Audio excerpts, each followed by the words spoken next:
look at me like that, because I'll start to feel afraid. Caesar!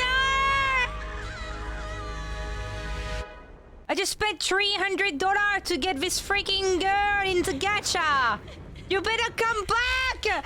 My money's on the line! Before I go, you know what I must do, don't you? He about to eat his ass. What did he say? That's how he got him. He ate Zhao Shou, but Zhao Shou ingested himself with poison. He lost a lot of blood and needs to rest properly. He and Maoza.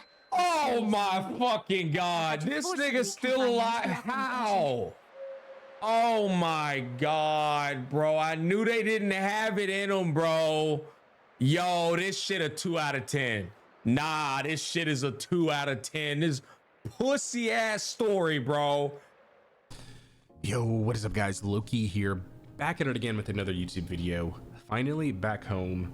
Regular uploads coming this week, next week. A lot of uploads coming.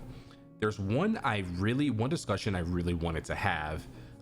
So do me a favor, like this video, comment, subscribe to the channel. I really want this video to hit algorithm. I really want to get everyone's input on this particular discussion. Now, we've seen characters like Signora get absolutely baked, and we thought at some point in Genshin that we were going to get to play this character. And another recent death that comes to mind was the Focalors death. You don't really play as Focalors, you obviously play as Farina, so it doesn't really count as them killing the playable character. But this was one where I wasn't playing Genshin at the time, but I did go back and watch this scene just because of how impactful it was, and it did make me feel things. This made me feel things, right? Obviously, it's how much she loved the people of Fontaine, so she was willing to do this for them so they could live on, right? To end the prophecy, I guess. From my minimal knowledge, that's what I know. And the fact that she has to do this is just really sad, and it makes you feel a certain type of way. When you look at some of the greatest story games of all time, they have a lot in common, right? There's that death, that fear of death, right? If you can be taken out at any time, then it makes you appreciate life that much more. Side tangent, I love seeing Final Fantasy IX on this list. It is the most underrated Final Fantasy of all time. If you've never played it, go back and play it. You will love that story. I am not kidding. It's my personal favorite game of all time. It's my favorite game of all time. But so I might be a little biased, but it's absolutely amazing. If that game ever gets a remake, I will be streaming it and probably making content on it because I know the ins and outs of that game. So I'm not saying specifically that you need death to drive a game's narrative.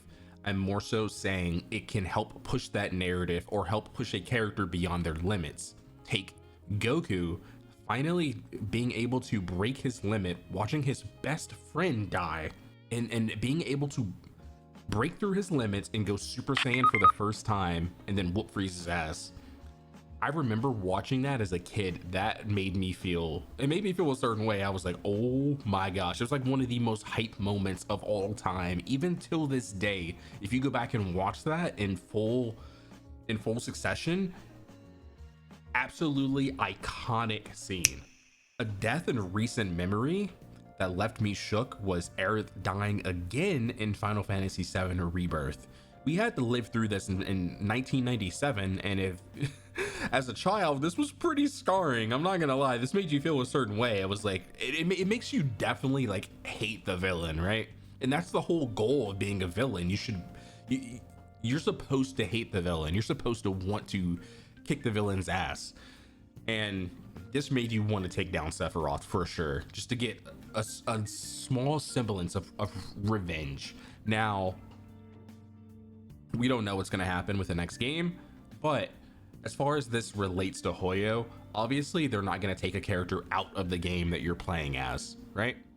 But I could totally see from a parasocial standpoint, people being very upset that their waifu doesn't exist in game, even though they're playing as the character. But again, I do see the opposite side as well. And again, I'm completely neutral on this. I just want to have a discussion and get everyone's opinion on if you're on one side or if you're on the other side. But I do see the other side being bringing in a untapped audience of like, yo, this is a really like dark story. I really like this. I've never really tried gacha games before. This is pretty cool. And being able to kind of take your story to the next level, because the story would pan out a whole lot different if the stakes were higher. You know, I'm not saying we should Akame ga kill everyone. If you know, you know. But there is one point I want to bring up by Vulcan during the Gacha Mates podcast. And yeah, I just want to get you guys' input on this and let me know what you guys think. I think it's a Japanese or Korean. I can't remember which one. It's like it was on Netflix and it's all just you know, got the English voice over their voices. And someone in Wonderland, maybe it was Alice in Wonderland. Someone let me know. It was something in Wonderland or something like that. And it basically turned out. The show. I watched that show too. I know what you're talking about. Yeah, That but I show don't want to was spoil. good. I don't want to spoil anything for people that haven't watched it. But anyway, okay. Best example I can give. You know how there's theories on Pokemon and like how Ash has always been 10.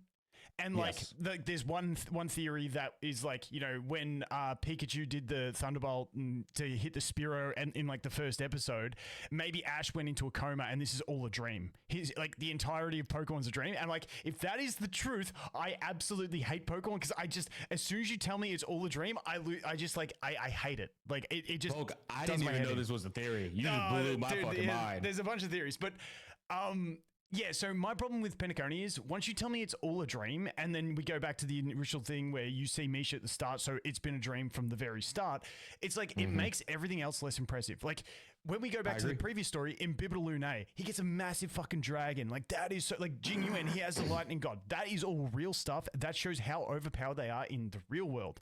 But then then you say everything's a dream, so does that make anything cool that a character does actually relevant because it's in a dream and anything is possible? And do you know what I mean? Like, someone else probably go, yeah, but it's blended with the real world. Then it's, I'm like Acheron slashing through the dimension of the dream. That's cool, but could she slash through the dimension of the real? Do you know what I mean? It just makes everything less impressive in my mind. And once you just say it's a dream, it's just, I'm just like Inception was cool as a movie because you're there for a couple hours. You get the whole thing. It's concluded. This was way too long for a dream, if that makes sense.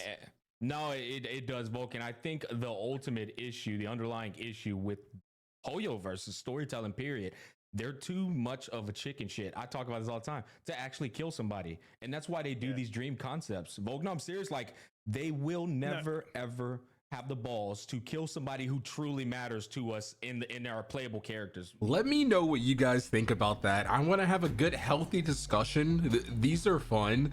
I don't want like too much hostility or anything. Again, I am completely neutral.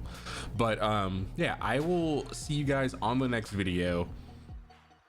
Remember, leave a comment, like, and subscribe. I appreciate you guys. On the way to 1,000 subs. Peace.